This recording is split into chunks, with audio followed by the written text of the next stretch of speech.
आम तौर पर लोग यही समझते हैं कि आतंकवाद का एक धर्म होता है, क्योंकि टोपी और दाढ़ी और हाथ में बंदूक, तो ये बात समझ जाते हैं लोग कि ये कोई आतंकवादी है। लेकिन इसके पर्दे के पीछे की जो खेल है वो कोई नहीं समझता है कि इसके पीछे एक बहुत बड़ी कूटनीतिक और राजनीति चलती है, खास तौर पर पावर को लेकर, सत्ता को लेकर। आप देखते होंगे कि अरब के बहुत सारे देश में आमतौर पर ना डेमोक्रेसी है, वहाँ पर अक्सर खून खराबे होते रहते हैं, राजतंत्र की तरह है। ऐसा क्यों है?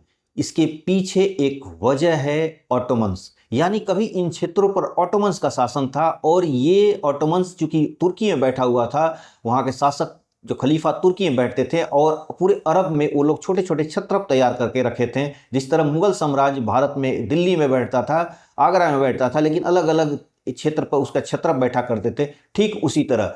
और ये छत्रप ही उस एरिया को कंट्रोल करते थे।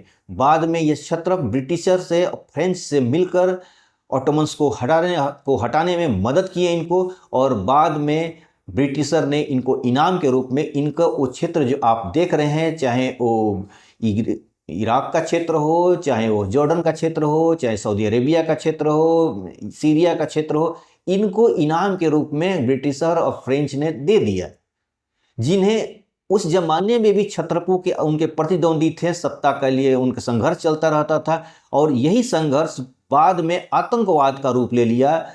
और वहाँ पे जो कठोर कानून आप देखते हो, वहाँ पर इन देशों में, अरब देशों में शरिया कानून चलता है। ये शरिया कानून इसलिए नहीं कि धर्म के ज़्यादा इनको प्रिय है, बस इसलिए कि ताकि सत्ता को ये दमक, अपनी धमक बना के रखें, सत्ता में एक डर पैदा करके रखें, ताकि विपक्षी सर न उठा पाएं। ये एक खेल है। और दूसरी बात कि जो पश्चिमी देश थे, अमेरिका वगैरह, वो इन बादशाहों, इन राजाओं से मीठा मीठा संबंध रखती थी, लेकिन पीठ पीछे ये लोग उन विद्रोही गुटों को, उन असंतुष्ट गुटों को ये हथियार, पैसा आदि भी मुहैया कराते थे, ताकि इन एरिया में हमेशा से कॉन्फ्लिक्ट होते रहे, संघर्ष होते रहे।